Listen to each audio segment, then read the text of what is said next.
So in 1998, when CPVC came into the market, in fact, they killed the entire metal pipe market. And this change was definitely needed in the Indian building industry, because since the metal pipe were having high corrosion and it used to be required to be replaced very soon, maybe in 5-6 years time.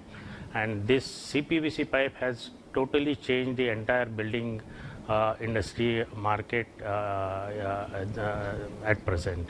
The share of CPVC is almost 80% plus, and everybody is preferring to go for the CPVC pipe. In fact, into the firefighting passive suppression also, they are using Blaze Master, and it is catching market very fast.